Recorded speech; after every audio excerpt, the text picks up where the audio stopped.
السلام عليكم ورحمة الله وبركاته. باسم هيئة تقويم التعليم وباسم زملائي وزميلاتي في الإطار السعودي للمؤهلات وباسمي أنا أحمد اليعقوب، يسعدنا جدا وجودكم معنا في ملتقى الممارسات الدولية لأطر المؤهلات الوطنية، والذي يتم تنظيمه بالتعاون مع البنك الدولي. نحتفل اليوم بكوكبة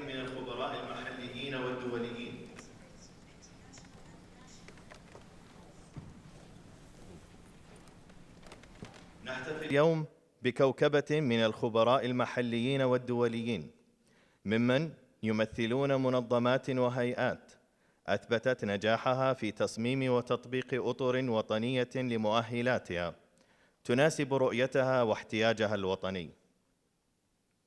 ومن هذا المنطلق بادرت هيئة تقويم التعليم بتقديم نماذج دولية تجمع أبرز الخبرات والتجارب الناجحة لتعميم الثقافة ونشر الوعي. يهدف هذا الملتقى إلى دراسة أثر الأطر الوطنية للمؤهلات على التنمية الاجتماعية والاقتصادية، وتقديم نماذج لأفضل التجارب الدولية في عملية بناء وتطبيق الأطر الوطنية للمؤهلات. يشرفني الآن تقديم معالي محافظ هيئة تقويم التعليم الدكتور نايف بن هشال الرومي ليلقي كلمة افتتاح ملتقى الممارسات الدولية لأطر المؤهلات الوطنية، فليتفضل مشكورا.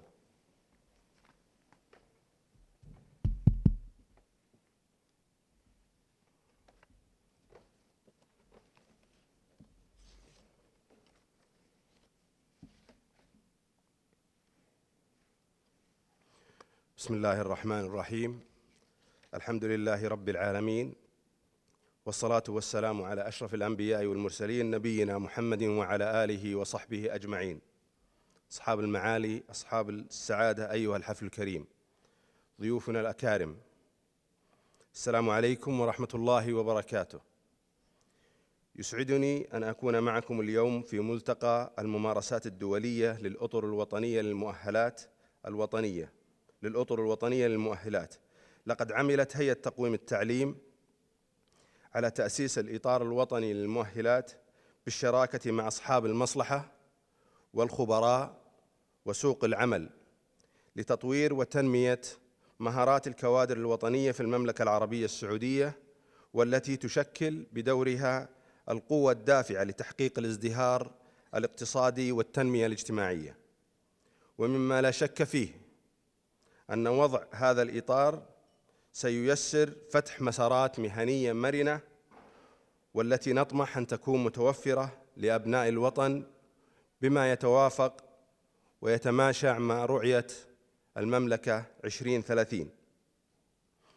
إن الإطار السعودي للمؤهلات من أهم الركائز التي ترتكز عليها عملية المواءمة وسهولة الانتقال بين التعليم والتدريب وسوق العمل، كما يعد مرجعاً أساسياً يربط ما بين المعايير والمؤهلات الوطنية والمسميات والتوصيفات الوظيفية، وبذلك تتحقق الشفافية في منظومتي العلم والعمل، ويتم الجمع ما بين احتياجات المتعلم والمتدرب ومتطلبات سوق العمل.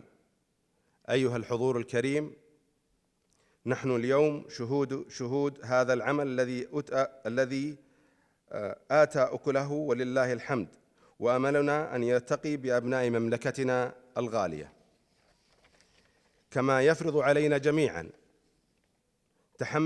تحمل مسؤولياتنا الوطنية والتزاماتنا الذاتية في العمل الجاد والمبدع كل في مجاله، واستيعاب دلالات هذا التوجه ومضامين الرؤية وترجمتها إلى مشاريع تستنبت الوعي المبدع وتتبنى الابتكار. كما هي هيئة تقويم التعليم لا تقف طموحاتها وتطلعاتها عند حدود معينة. أيها الحفل الكريم، اسمحوا لي في الختام أن أتقدم بجزيل الشكر والامتنان لقائد مسيرتنا سيدي خادم الحرمين الشريفين الملك سلمان بن عبد العزيز على الدعم السخي الذي يوليه للتعليم ورجالاته من أجل تحقيق الأهداف المنشودة. كما أتقدم بالشكر الجزيل لشريكنا في هذا الملتقى وهو البنك الدولي، وكذلك أتقدم بالشكر لكل من ساهم في إقامة هذا الملتقى، وعلى وجه الخصوص الدكتورة خلود أشقر والزملاء والزميلات في الإطار الوطني للمؤهلات. وآخر دعوانا الحمد لله رب العالمين، والسلام عليكم ورحمة الله وبركاته.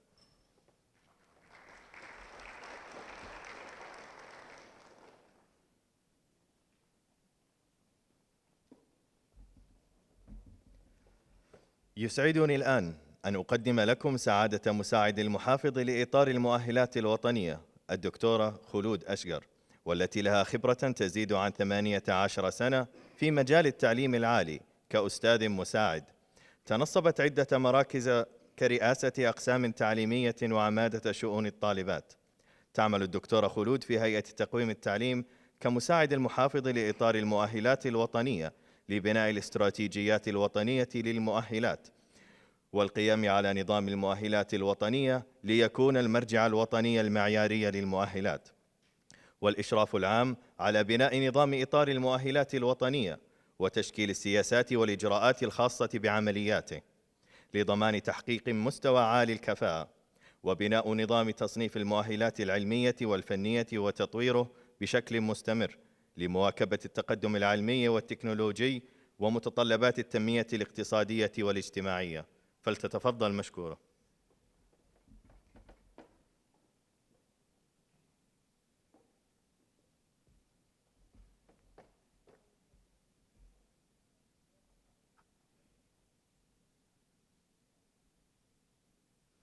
بسم الله الرحمن الرحيم، والصلاة والسلام على أشرف الأنبياء والمرسلين سيدنا محمد وعلى آله وصحبه أجمعين. أصحاب المعالي والسعادة، أيها الحضور الكريم، يشرفني أن أقدم بين أيديكم الإطار السعودي للمؤهلات. خادم الحرمين الشريفين الملك سلمان بن عبد العزيز أكد بأن التعليم في المملكة العربية السعودية هو الركيزة الأساسية التي نحقق منها أو من خلالها تطلعات الشعب نحو التقدم والرقي في العلوم والمعارف.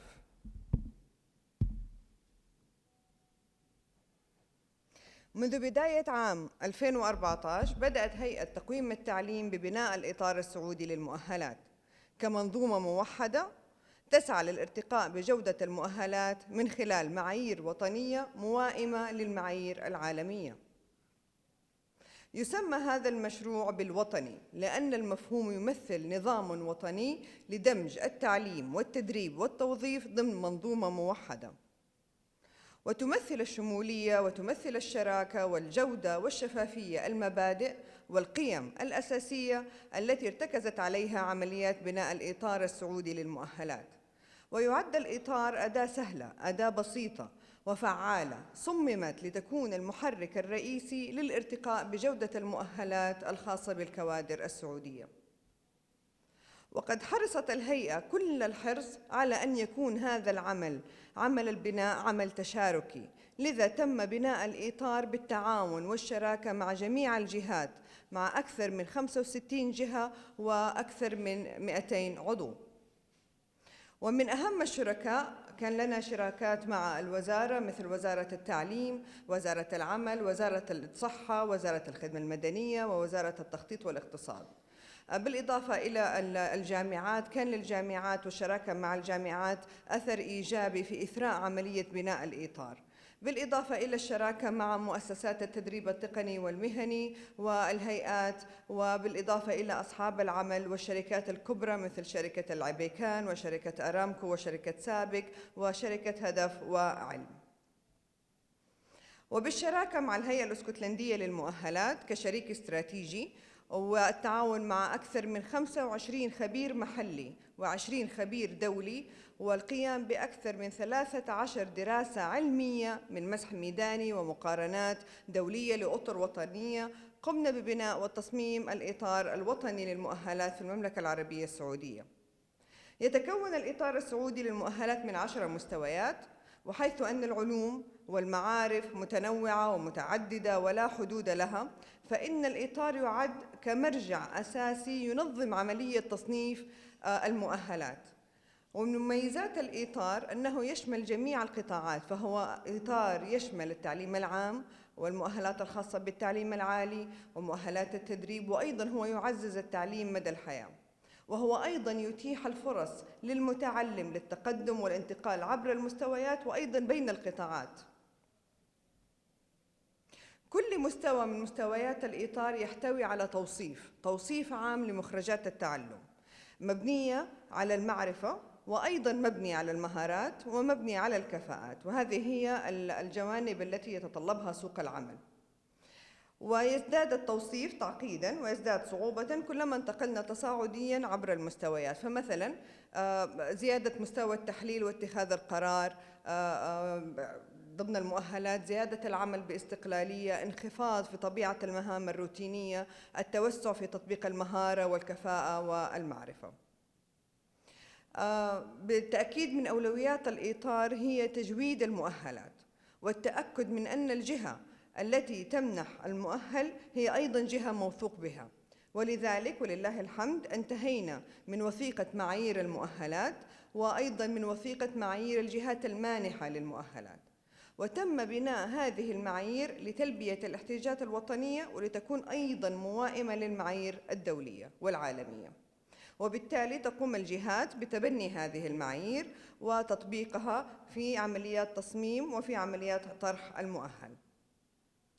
العمل على تحكيم وتدقيق الوثائق تم بمنهجية علمية عالية وبالتشاور مع الأعضاء الموجودين في اللجنة الاستشارية العليا وأعضاء اللجنة الفنية وأيضاً مجموعات العمل. عندنا 4 مجموعات عمل ومجموعهم حوالي 100 عضو وممثلين من 65 جهة أيضاً.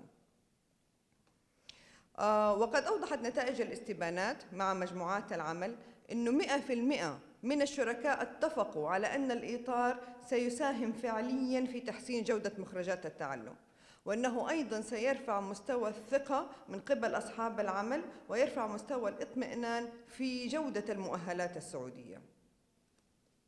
وأيضاً انتهينا في المرحلة الأخيرة أو في الفترة الأخيرة من تطبيق المشاريع التجريبية لأدوات الإطار، والذي شاركت فيه أكثر من 25 جهة، وقمنا أيضاً بتقييم أكثر من 100 أو 1000 وثيقة، وقد تم إجراء تحليل تفصيلي للوثائق المقدمة من الجهات المشاركة.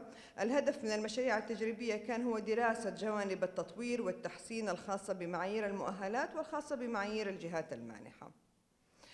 اليوم ولله الحمد انتهينا وأنجزنا 73% من مكونات الإطار السعودي للمؤهلات، ومثل ما ذكرت منها المعايير ونظام ساعات التعلم ونظام الاعتراف بالتعليم السابق. والآن نحن في مرحلة بناء القدرات والتدريب، وبالإضافة إلى وضع الحوكمة والتشريعات والسياسات التي تحكم الإطار. أجمعت غالبية البحوث وأجمعت غالبية الدراسات الدولية على أهمية إيجاد فهم عالمي مشترك لمخرجات التعلم، وحيث أن البيئة العالمية تتطلب مهارات عالية وسمات شخصية مثل المسؤولية ومثل القيادة ومهارات التفكير ومهارات حل المشكلات ومهارات التواصل، فصممت المنظومة لتكون مخرجات التعليم والتدريب موازية لهذه المعايير العالمية. إن من أهداف رؤية 2030 اقتصاد مزدهر وفرص مثمرة. نتعلم لنعمل، موائمة مخرجات المنظومة التعليمية مع احتياجات سوق العمل، والتركيز على التدريب المستمر الذي يزود أبناؤنا بالمهارات التي يحتاجون إليها. وبكل تأكيد يرفع الإطار السعودي للمؤهلات كفاءة ومهنية الكوادر السعودية، مما يؤدي إلى زيادة ثقة أصحاب العمل في رأس المال البشري السعودي، ومما يساهم في تحقيق الرؤى وتحقيق التوجهات وتحقيق الأهداف وتحقيق الدوافع والأحلام والطموحات.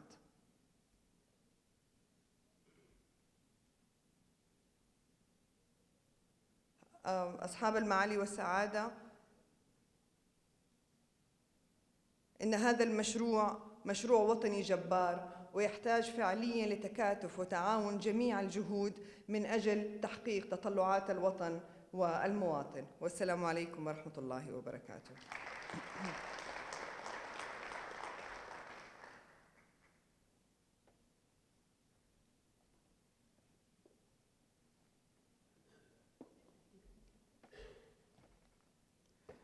The next item on the agenda is the Australian Qualifications Framework, which will be presented by Dr. Andrea Bateman. Dr. Andrea Bateman was the principal consultant for the Association of Southeast Asian Nations Qualifications Reference Framework and has been a quality auditor for the Australian Technical and Vocational Education and Training System for over than a decade. She has written widely about qualifications frameworks and quality assurance frameworks, and has provided independent technical assistance to various of Southeast Asian nations and Pacific countries and qualification systems. Please help me welcome Dr. Andrea Bateman to the stage.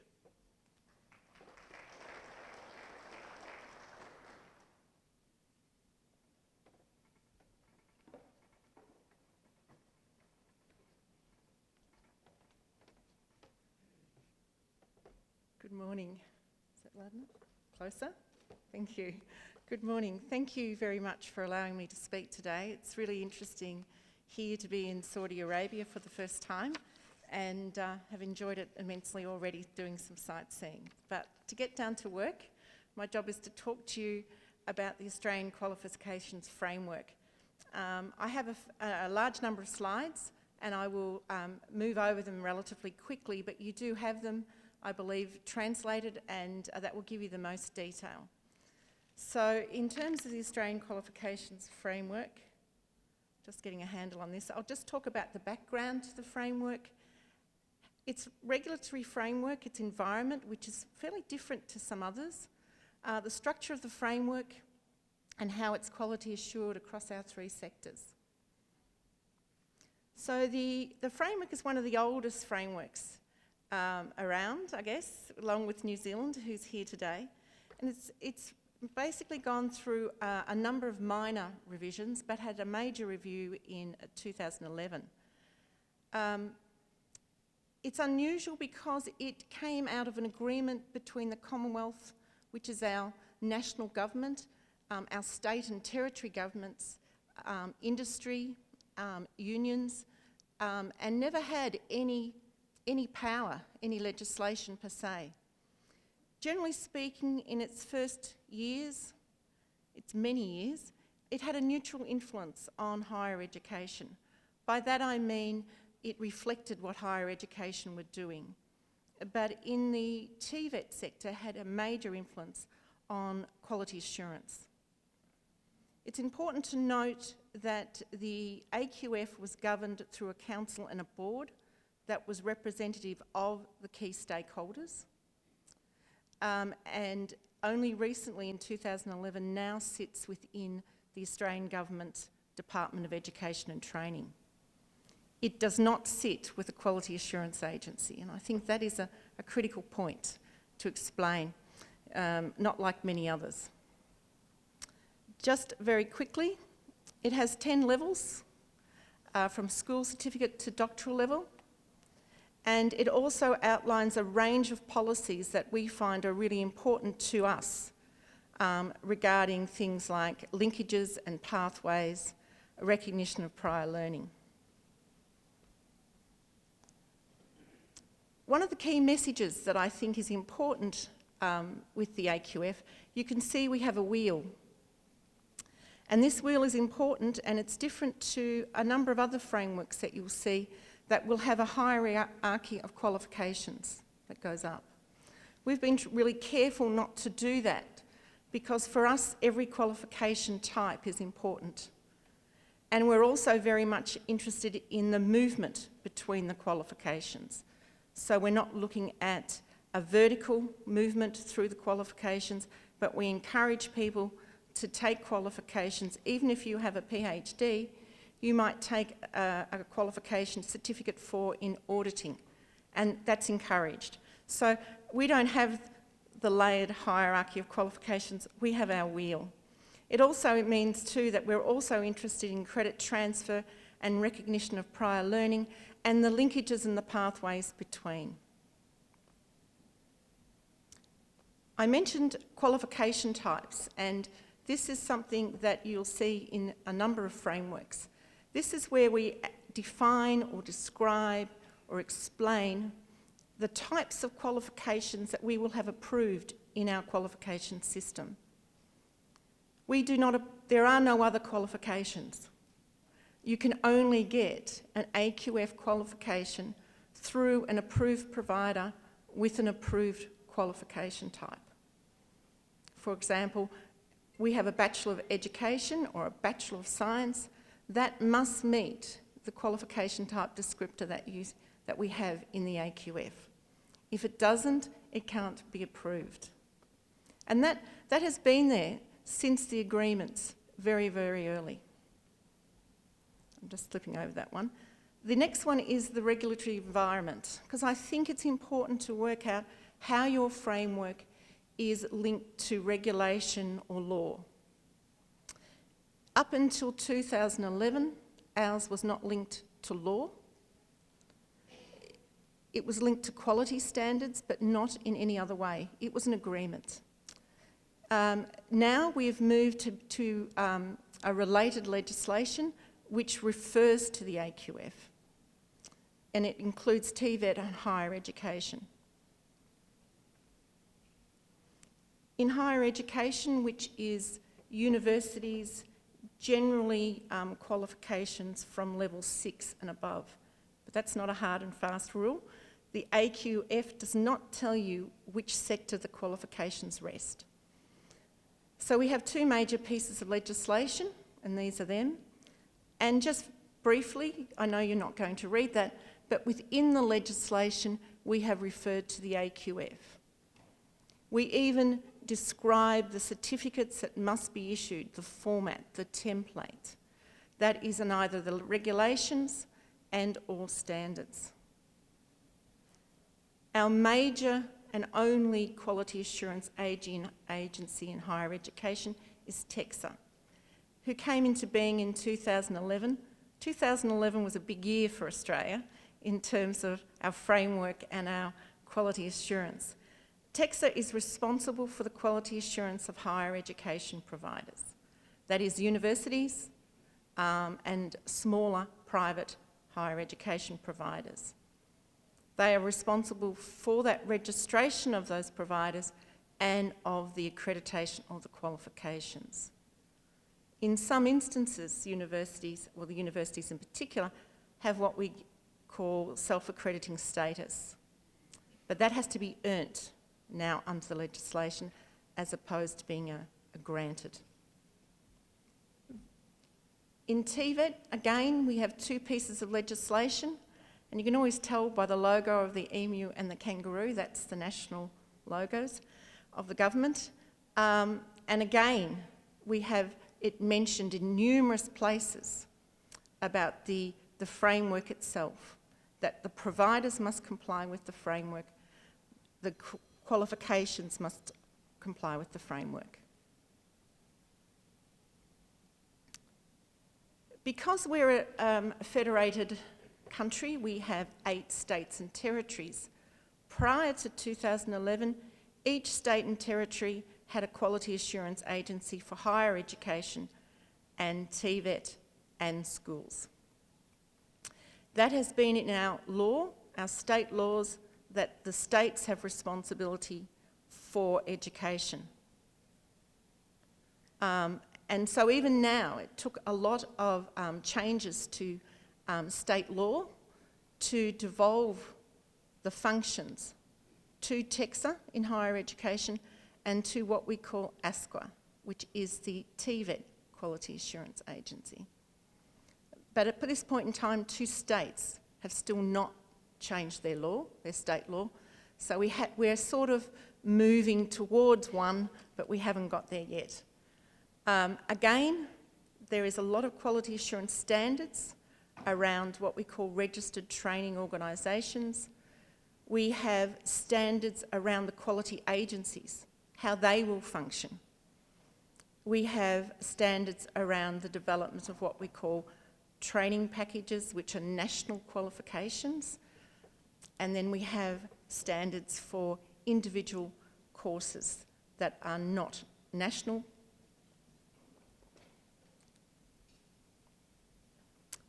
In the school sector, the schools, states and the states and territories are still responsible They have common protocols.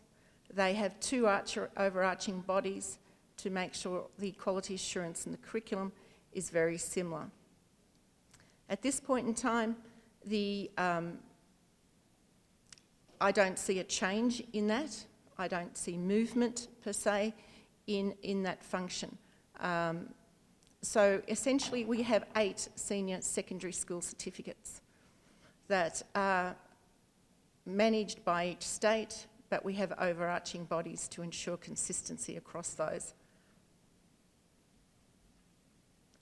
I think some of the positives are the AQF is the one thing that keeps us all together.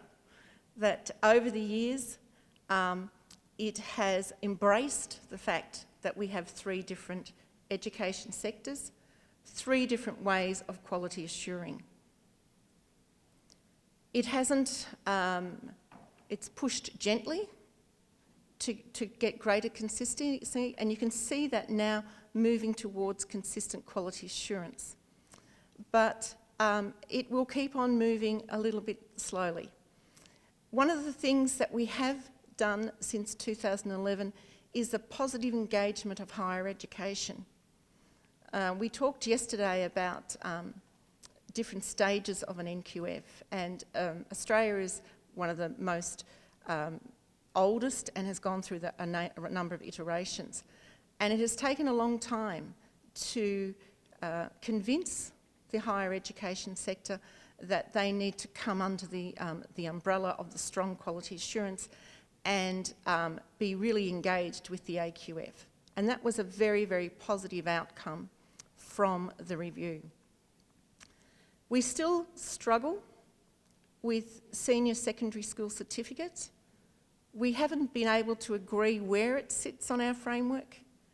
I see in this framework that you have made that decision. We find it very difficult, given the variety of subjects and the style of study that goes on in senior secondary school, to align it very strongly to a level. In fact, we think it spans about 3 levels. We also feel that we have pathways and transition issues which we are continually working on between TVET and higher education. And in essence, that is the difference between an academic program and what we see as a competency-based, outcomes-focused program. And we have now credit transfer policies within the AQF to encourage credit or advanced standing between programs and encourage that idea of being able to embed TVET qualifications in an academic qualification. One of the things that I wanted to say before I finished up is that when the AQF first came in 1995, I was old enough and working to remember when it came in. And it came in and changed TVET. And we were very concerned about the change that it would make to our sector. We were concerned because we already had descriptors. And one of the things over the last, I'm not sure if it's 25 years, I'm not very good at maths, it is embedded in everything we do in our qualification system. It's our first pillar, if you want to have our way of thinking. It's our first pillar. It's the one that describes everything that we do from then on.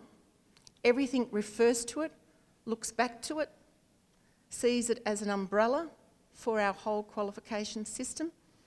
And none of us can imagine what it would be like to be without it. I think if it went, I don't know if we'd know what to do. We're so used to it. So for us, it was a significant shift initially when it came in. And for higher education, a significant shift in 2011. But really, the sectors themselves cannot imagine what it would be like without it. And we always look to countries that don't have one and think, how do they do it?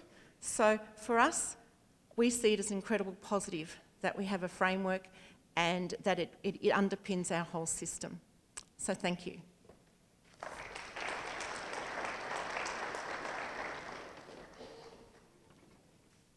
Thank you, Dr. Andrea.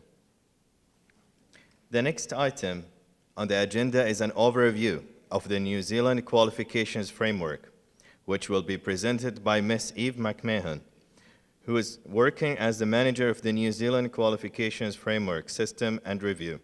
Since 2010,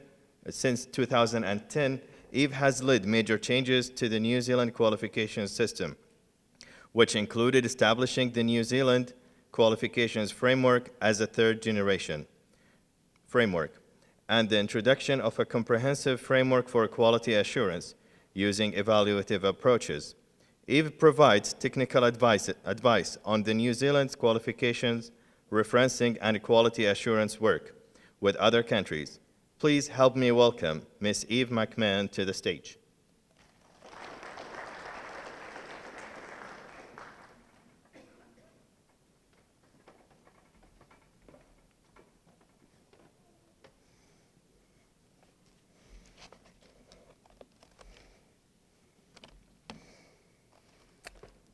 Good morning, Excellencies, Highness, distinguished guests. It's a very great privilege and pleasure to be here today in the Kingdom.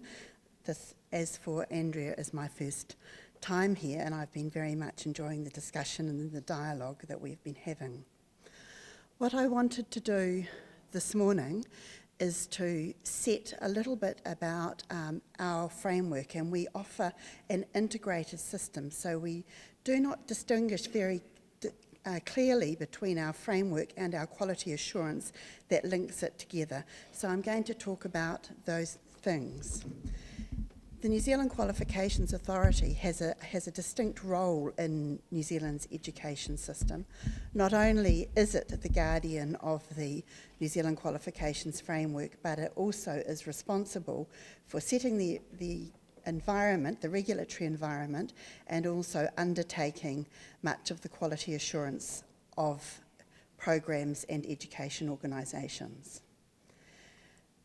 One thing, though, is that for not everyone who is engaged in education does need to be involved in the New Zealand Qualifications Framework or the quality assurance. In order to be engaged, though, or you choose to be engaged, if you want to award a recognised qualification on the framework, if you want to receive government funding for the provision of your tuition, or if you want to bring international students into New Zealand to provide education to them.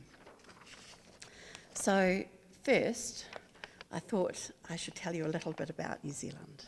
It is, although presented in grand scale there, a little country at the other side of the world. We have a population of 4.5 million. We have a very diverse population, and of interest, in order to be in New Zealand, you need to have travelled across a large number of oceans to arrive there. So all of our population, including the people, our Māori people who we consider as Indigenous people, have travelled to be in New Zealand. We have an export-led economy, so about 30% of our total GDP comprises exports, and we primarily export dairy, meat, wool, wood, fish, machinery to Australia, China, America and Japan. We're globalised. Because we're tucked over there, we tend to travel widely. We feel connected to the world and we explore those connections.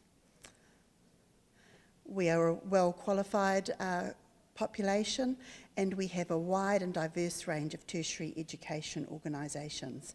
These include universities, polytechnics, a specific type referred to as wānanga, who provide education focused on Māori values and culture, industry training organisations who arrange workplace education and training, and private training establishments. We use the term tertiary education, and we consider tertiary education to be all post-compulsory schooling, vocational and higher education. So this is the statement about our New Zealand Qualifications Framework. It is the only source of information about our qualifications. And we have a statement of commitment or vision about what the purpose of our framework is. It is designed to optimise recognition of educational achievement, and it is balanced very much against the contribution to New Zealand's economic, social and cultural success. That is very important for us because for a period of time we had a rapidly growing number of qualifications, and the relationship between those qualifications and our economic, social and cultural success was not always apparent. So our framework was established very early on. It was established by a change to our Education Act, and the first framework commenced in 1991. It was primarily a framework within vocational education. It was a framework that was based around occupational competency standards and how those linked together to lead to qualifications. It also reflected very much the commitment of the government to lifelong learning, and the idea was that you could pick up these units of learning and then combine them and move wherever you wanted to go. In 2001, the framework was extended to be a 10-level framework, and we had not only the framework, but we also had the Register of Quality Assured Qualifications. At this point, the higher education, universities and our polytechnics, qualifications also came onto the register. So we had a sort of arrangement where the register was the overarching framework, and within it was this standards-based framework. And this was quite complicated. So in 2008 and 9, we undertook a very extensive review to find out what were the challenges to our framework and our quality assurance system. And the view came back that there were too many qualifications, it was too complicated, and it was too confusing. So in 2010, we simplified it. And that's really been our approach and our goal since then. So now the NZQF is a simpler, it's a unified 10-level framework with all qualifications that are quality assured in New Zealand listed on it. So to pick up that includes our 3 school level qualifications at levels 1, 2 and 3. In 2010, we shifted the focus very much to outcomes, knowledge, skills and their application. We also made very clear the pathways and the relationships between different qualifications, and that could be employment pathways, or it could be education pathways, or it could be both. We have a category of qualification that specifically recognises Indigenous knowledge, and we have a type of quality assurance that also recognises that. And that has been a very significant development for New Zealand as a multicultural society. The NZQF and the related quality assurance provides the basis for an integrated system and enhances the confidence in the quality and comparability internationally of New Zealand qualifications. Oops, sorry. So we do have a hierarchy, but it is very simple. So our school qualifications are at levels 1, 2 and 3, and we move through the levels to doctoral at level 10.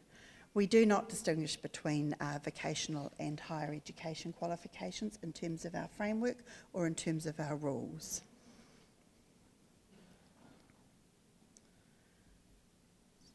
So this is an example of a qualification at level 4. So it is a vocational qualification, and this is how we represent a qualification on the framework. We start off with a title. So in this instance, it's a New Zealand qualification. That's a protected term. What type is it? It's a certificate. What is it in? It's in business, and in particular small business. It's at level 4, and it is of 60 credits duration, where 1 credit is 10 hours. So to be listed on the framework, it is quality assured. It's a publicly owned qualification. It is defined very much by the reason for it, the purpose of the qualification, and the outcome statement, which is what are the graduates going to be able to do, B and no as a result of completing the qualification. It is classified by one of the international classification systems, the ISCED, the International, I'll leave that one, and it has a status which is of either current, expiring or discontinued. The status may seem self-evident, but previously we didn't have a status, so when a qualification had been replaced, we couldn't tell that on our framework. So the simple act of allocating a status to each qualification has made an inordinate difference to how easy it is to find what's current on the framework.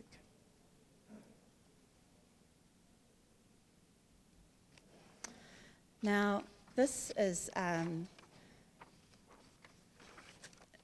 just a diagram which shows how education is quality assured in New Zealand and the role of the various parts that are playing.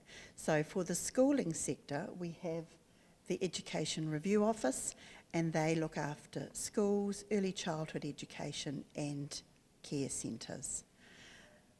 My organisation, the New Zealand Qualifications Authority, sets the rules that govern all of the approach to quality assurance, including listing qualifications on the framework for the rest of the tertiary education sector. This has been established under the Education Act of 1989, that we have this authority to provide the overarching statutory rules.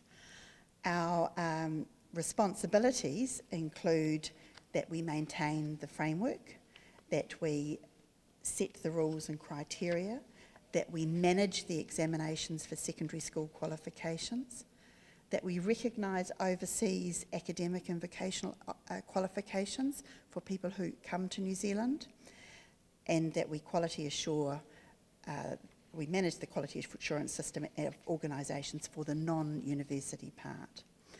Over to the right, you will see that Universities New Zealand has its own delegated statutory authority for the quality assurance of universities. They run this through two committees. One is the Committee on University Academic Programs that sets up and applies qualification and regulation approval under the same rules that have been agreed at the higher level, and they accredit and moderate within the university system. And then they have a second committee, which is called the Academic Quality Agency, and they do the external academic quality assurance for all universities. So, being a small country, there are some distinct advantages in that you can do things in an integrated way, and you can keep them relatively simple. So this is a diagram of our overarching quality assurance framework, and bearing in mind that this is the thing that enables this, the quality assurance is the structures and systems that enable, one, qualifications to be listed on the framework, and two, organisations to be approved to offer programs and accredited to provide them. So this approach applies right across our quality assurance. Universities New Zealand tend to focus on the entry, the monitoring and maintaining performance and capability, and NZQA focuses on all parts of it. And what I would like to do now is just briefly work through each of those component parts and give you a taste of what we are endeavouring to do. We are always seeking for our framework to be rigorous and flexible as well as responsive. It is not static. Having determined the rules and having determined the environment, we are continually and continuing to modify and improve, both in response to challenges that come to us, but also as new things happen or we discover that there are parts of it that are not working quite as well as we thought they would do. How many? Okay. So we have a range of entry processes. The quality assurance is absolutely underpinned by organisational self-assessment, and we are trying to achieve that balance between accountability and compliance and quality assurance improvement and enhancement. So we believe that the individual education organisation itself is responsible for its own quality. We cannot police quality in. They need to develop their own systems and processes to know how well they're doing and how to improve their performance. We have a strong focus on outcomes and the outcomes that are achieved. And the third focus is on the needs, and the system is underpinned by a principle that we need to identify the needs of New Zealand, the needs of our business, our environments, and the needs of our learners. And our qualifications and our programs and other things are all designed to address the needs of those learners. Now, because I've been told there's only a minute left, I will skip over, you will have the information in the handouts, to the last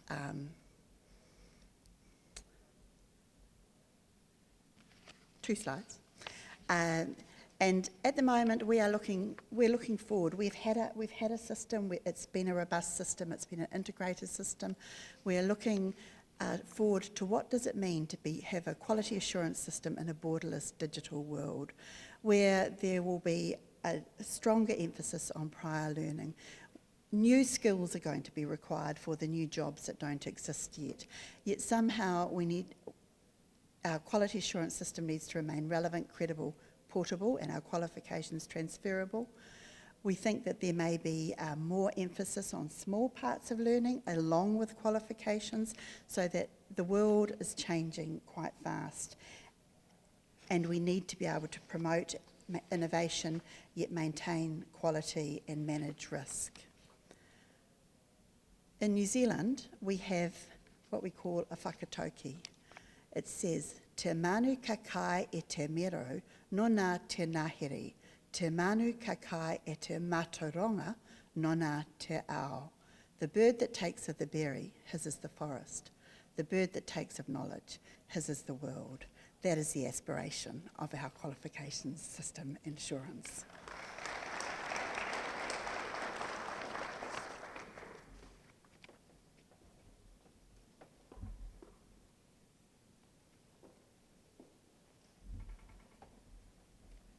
Thank you, Ms. Eve. The next item on the agenda is the European Qualifications Framework, which will be presented by Professor Bastian Bowman. Professor Bastian is the Managing Director of the European Quality Assurance Agency, which offers international accreditation of institutions and qualifications in higher education, and TVET, drawing on more than 15 years of international experience with a specific focus on Europe, Middle East, and North Africa, as well as Central Asia. His main areas of work are quality assurance and education reform implementation, qualifications frameworks, strategic management and development, and qualification design.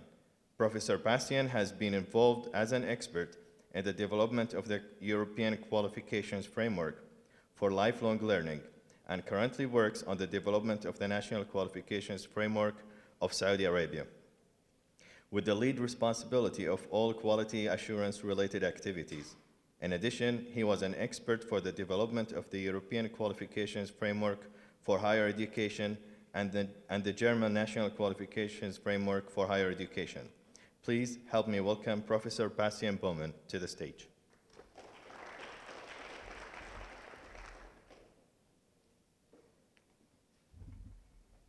Shukran, Ahmed. Bismillah ar-Rahman ar-Rahim. Sabah khair.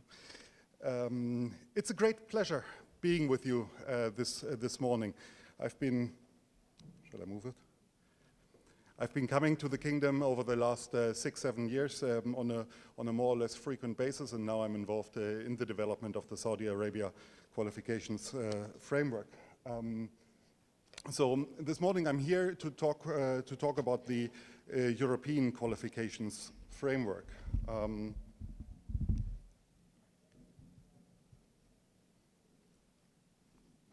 Yeah? Okay. I had the more or less dubious... Okay. I had the more or less dubious pleasure of being involved in the development of the European Qualifications Framework. I'm going to talk a little bit about why the European Qualifications Framework as an overarching framework, as a regional framework, has been developed, what it is, what it does, what it doesn't do, how it was developed, and maybe also what lessons one can learn from the development of it, because this might be something one would want to take into account when developing a regional framework here in the area, such as a framework for the GCC. So, why a regional framework? Well, it was established at a time when national qualification frameworks were emerging. There was a lot of cooperation between different countries in Europe, both in higher education, which is referred to as the Bologna process, and in vocational education training, which is referred to as the Copenhagen process. And all of this in a time when there was much more cross-border mobility, both of learners and of workers, but they started having issues with regard to the recognition of their degrees. A lot of reforms were happening, and the European Qualifications Framework was an instrument to further drive these reforms, to move to implement common concepts. So it was developed as a framework that was supposed to connect countries.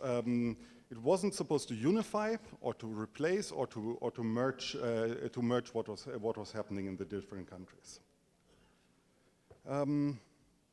Well, there were obstacles to lifelong learning, to learning generally, both within countries, between education and training systems. There were obstacles to the use of acquired skills. There were obstacles to new learning. So, I mean, diversity is great, diversity is wonderful, but diversity also leads to a lot of challenges, especially if there's a lack of information, if one doesn't understand what is happening in one country. So just the example of a nurse, for example. A nurse pretty much does the same work